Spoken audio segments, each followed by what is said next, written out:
What's up guys, welcome back to my channel.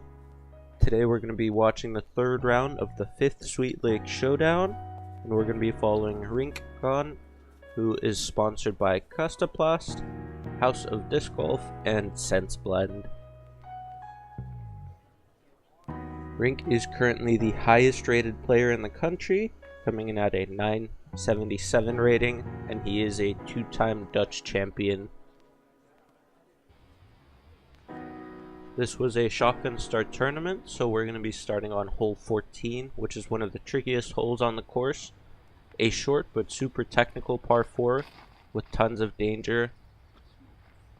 And unfortunately we get to see that right off the tee, where Rienk gets that brutal kick straight into the water. Fortunately for him, didn't lose his disc and we were able to retrieve it relatively quickly.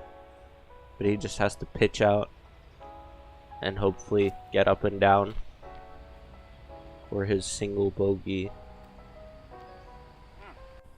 and ends up hitting one of the left side fairway trees, leaving himself this putt for a bogey, which is not what you want to have on the first hole of a round.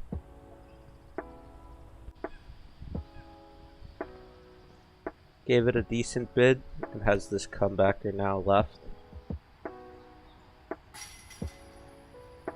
and a great comebacker there, especially under that pressure where that can snowball really fast.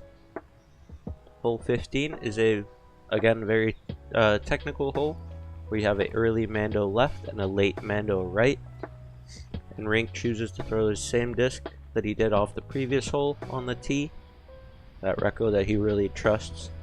Ends up challenging the right side water line a little bit, but fortunately stays in bounds and leaves himself with a relatively routine tap and birdie. Hole 16 is a power sidearm hyzer hole, a new hole that's being tested and may potentially be in the permanent layout at Zoetermeer. Rienk has all of the power to get there with a sidearm, this one fading out a little bit early on him, but giving himself just outside a circle 1 look. These branches are a little bit in the way, making that low ceiling hard to give it a proper bid for birdie. Not much there to be done. Ends up leaving it low and a tap in 3. Just moving on to the next hole. Hole 17 is a pretty routine backhand hyzer for most people, but Rienk really likes to lean on his strengths, which is the sidearm. So he's throwing a K1 Berg X here on a sidearm, trying to get it all the way to the basket there. That ends up coming a little bit shorter than anybody would have liked on this hole. This one really feels like one of those must-get holes here at Zoetermeer. It ends up being a little bit floaty. I do remember this green was a little bit windier than most, so you could see that putter float a little bit more, and also why Rienk took a little bit of extra time there.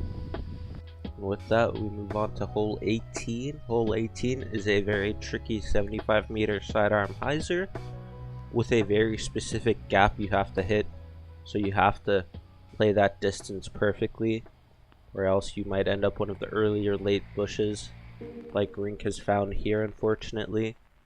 And it doesn't leave you with much options here, as we see this pending putt pitch around. Gets a little bit of a roll down the hill, which is pretty common to see on this hole, which always makes those comeback putts a lot more interesting. As we see great focus from Rienk here. Unfortunately taking that par and moving on to hole 1. Hole 1 is a big arm hole where we have a 120-meter hyzer. Rienk gets a really good rip on this, so this is something that you would expect to see him get a birdie look on, being one of the further throwers in the country.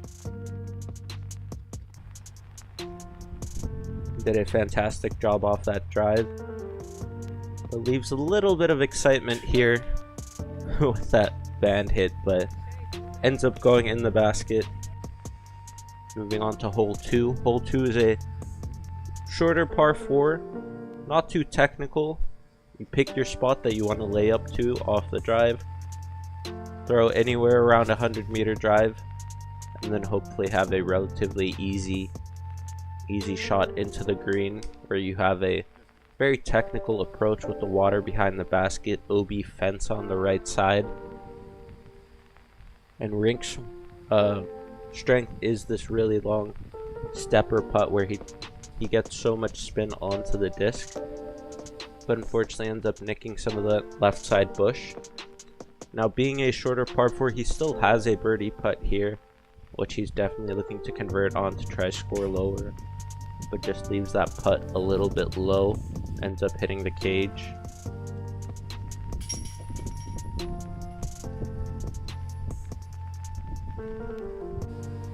Hole 3 is a super technical woods hole.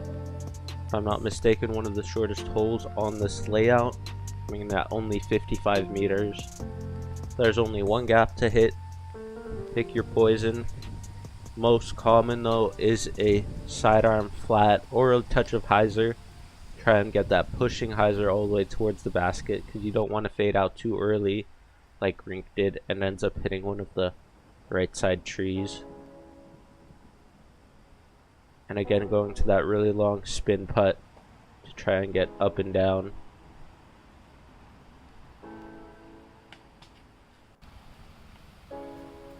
Does a fantastic job of that, but still taking his time, going through his routine, making sure that he's as focused as he can be.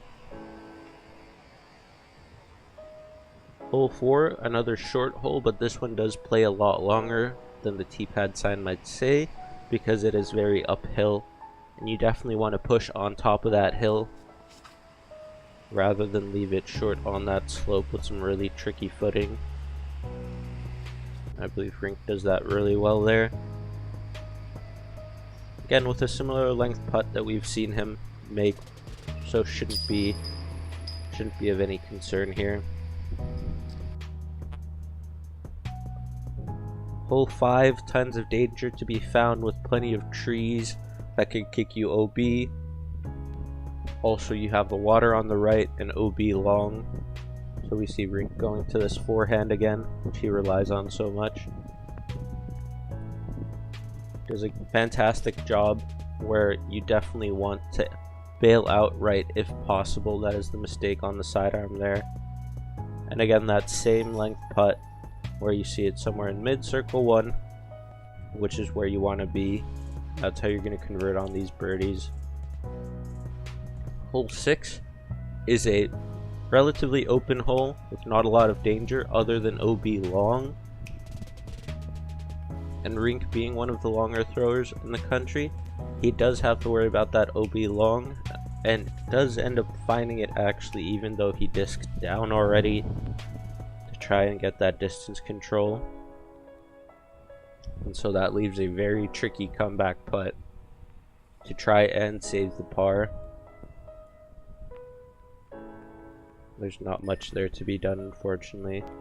So he taps in his bogey. Moving on to hole 7. Hole 7, another shorter par 4, but also very technical with tons of OB to be found. And you have to pick your spot where you want to try land. This one is all about building a game plan and then playing according to it. You will very rarely see two people play the hole the same way, to where everybody has their specific landing spots they want to land in.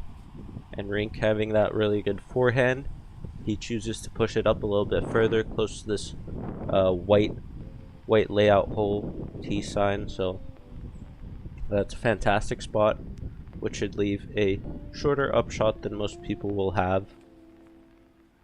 Try pushing a sidearm just out there flat, up high, and have it fade in right towards the basket. And this is really starting to become a pattern here, where we see that same mid to end of circle 1 range. Unfortunately, leaving that putt a little bit low, not being able to convert there. This is one that Rienk would definitely have liked to have had, especially with that strong sidearm of his. Moving on to hole 8, another par 4 with tons of OB to be found. but a great chance for Rienk to lean on his strong sidearm. Just trying to throw something out flat to the left, have it hyzer into a good spot to give him a chance to attack the green. And knowing that Rienk wants to throw and lean on the sidearm, he does have a lot more options as to where a good landing spot is for him, being able to just throw over all of this stuff onto the left and hyzer in towards the basket away from the bushes that are on the left side of the green. Does that great, giving himself another opportunity for a birdie.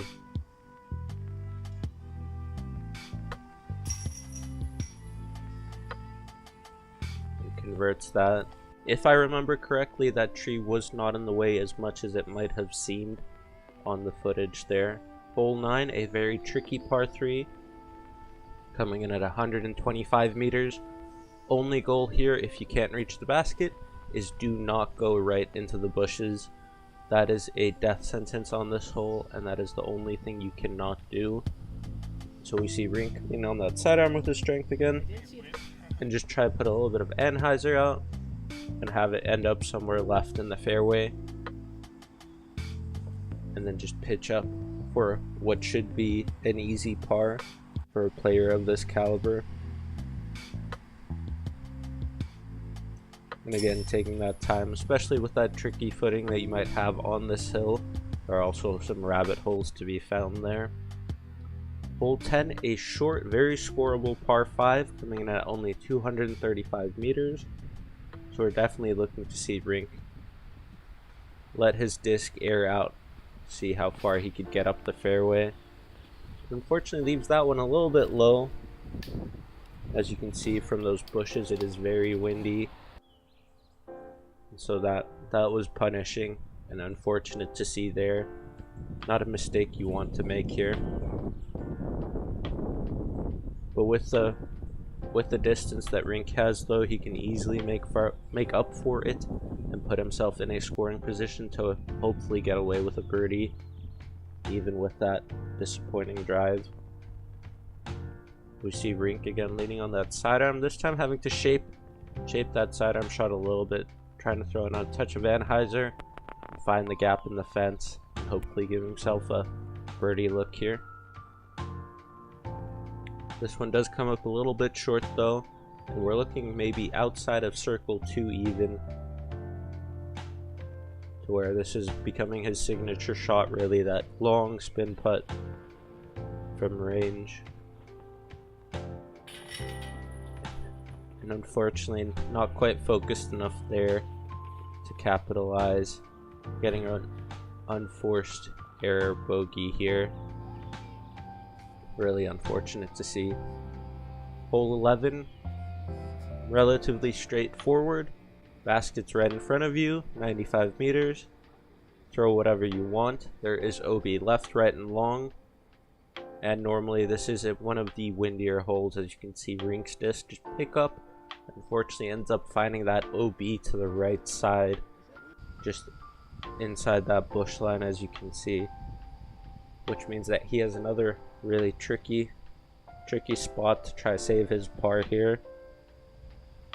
No danger, but with that open green, it is very windy and tricky to convert on your putts.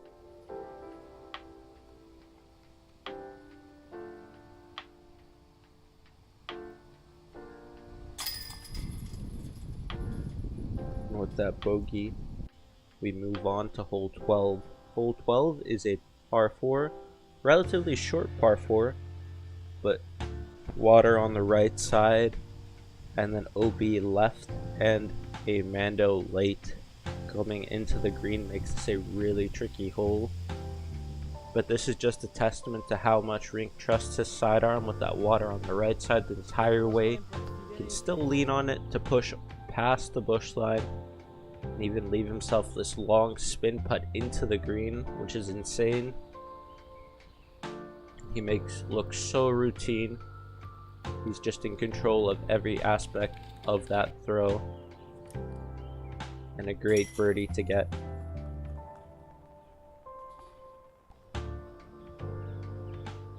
Hole 13 is a new hole that was being tested out for this tournament.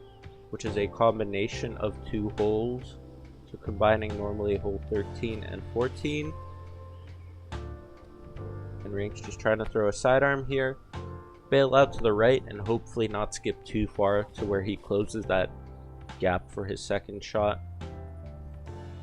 And this did go just a little bit too far to the right, as he has to pitch out from this bush line.